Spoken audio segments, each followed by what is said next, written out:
This is Otis King's Pocket Calculator Model K, patented in the 1920s.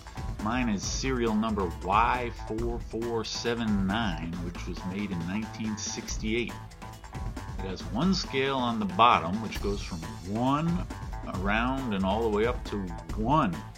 And it has a scale on the top from 1 to 1 to 1. It also has this black slidey thing, and they all move in and out and rotate independently. You line up the bottom of the slidey thing with the 1, and then you line up the top with some other number. Then you move the slidey thing again at the bottom, and then you look up here at something, and it multiplies. If you look closely on this thing, you see the scales aren't evenly spaced. This is a logarithmic scale, which right away tells you it's going to be some kind of slide rule. The slide rule is a completely analog instrument. It can do really sophisticated calculations, but you're always going to read the answer on the scale. That means that if the answer's like in between the lines, you just got to estimate. So with the slide rule, bigger really is better. Look, I got a cute little 5-inch slide rule here. Let's try and do 6 divided by 7. I line up the 6 and the 7 over here, and then I look opposite the 1 at the end. Looks like a little less than 0.86 between the lines, so I just got to eyeball it. This one here, the scale is pretty small, so it's hard to be very precise. But now let's try it on my 10-incher. Just because everything's bigger, the scale markings can be finer, and I can read it a lot better. Looks like 0.857, 858, something like that. And now look at this, the 20-incher, huh? Can you hear me now? I'm going to say definitely close to 0.857. But now this is getting kind of silly. You're really going to carry around this giant thing? If only there was a way to make the scale bigger without just making the whole thing bigger. You could make it in a circle. Here's a circular slide rule from the 1840s I made a video about, you know what I'm saying? I have some more modern circular ones too. By bending the straight scale into a circle, you can make it smaller. I mean, kinda.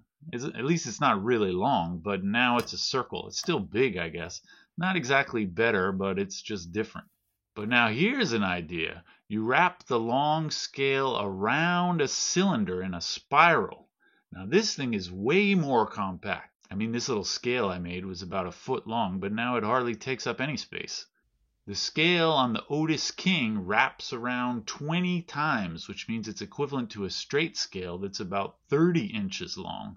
That's pretty long. The scale markings on the Otis are kind of chunky. They're not thin and precise like a real scientific slide rule would be. So in practice, it's kind of comparable to my 20-incher, but it's a lot more compact. This wraparound scale is what I'd call an elegant idea. It's pretty simple once somebody shows it to you, but I never would have thought of it myself. And actually, our friend Otis King didn't think of it himself either. The basic spiral slide rule concept seems to have been invented by George Fuller, who sold it as the Fuller Calculator. It's a big desktop machine, much bigger than the Otis King. And the spiral scale on here is equivalent to a straight scale of 1,000 inches. That's about 80 feet, 25 meters.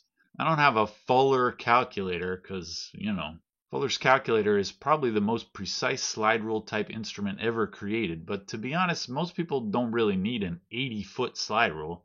The Otis King is stripped down, pocket size. It's great. Really, the only engineering problem with the spiral design is how to actually line stuff up to see the answer.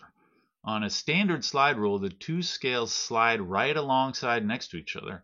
On a circular slide rule, the scales are still sitting there right next to each other, so you can line up the answers. But with two spiral scales, they're not next to each other anymore, so you can't line them up side by side to look at the answer. On the Fuller calculator, this issue was solved with a big fixed pointer. You can kind of spin the wheels here, but the pointer is locked down, so it provides a fixed reference point you can use to line stuff up. Otis King's solution is very satisfying. The job of lining stuff up is handled by the black thing. It's free to move, but it has these two lines at the top and the bottom. And the two lines always represent points at a fixed distance, so you can use them to line stuff up. All right, let's really do this. How about we multiply 49 times 12?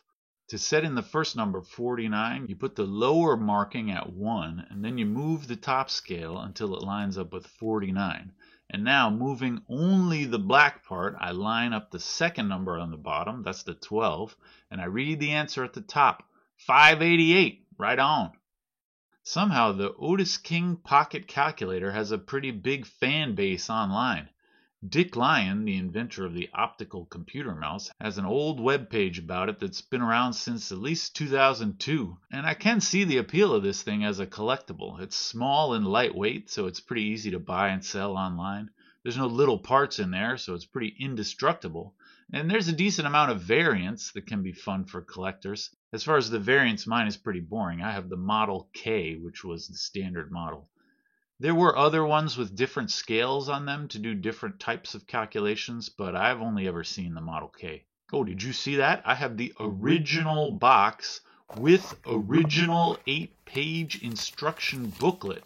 And here's a new one, the original shipping receipt, sent to Mr. John Gilligan of Runnymede, New Jersey, home of Mr. Softy.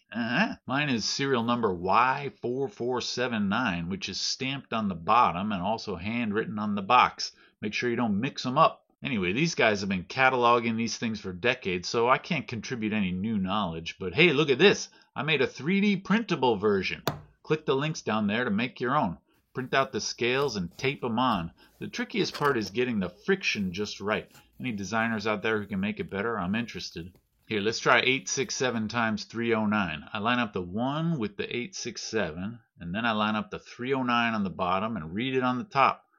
Pretty close to 268. You got to put the decimal point yourself, so that should be 268,000 and something. Pretty good. The instructions are cute, but not terribly interesting. I'll link to a nice scan by Jaap Scherpijs on Internet Archive. It does tell you the names of each piece. The bottom is the holder, you hold it. The top is the cylinder, and the black thing is the cursor. All right. Unfortunately, almost nothing is known today about Otis King himself. Dick Lyon's website includes a bit of research done by Susan Richards, the great-granddaughter of the half-brother of Otis. He was born in 1876, but nobody knows when Otis died or if he had kids. The UK census has him working as an electrical engineer in London in 1901, and he got the patents for the calculator in the 1920s. And that's about it. Basically, nobody knows anything else about the guy. It seems that history has forgotten the man but remembered the machine. Hey, at least he got something.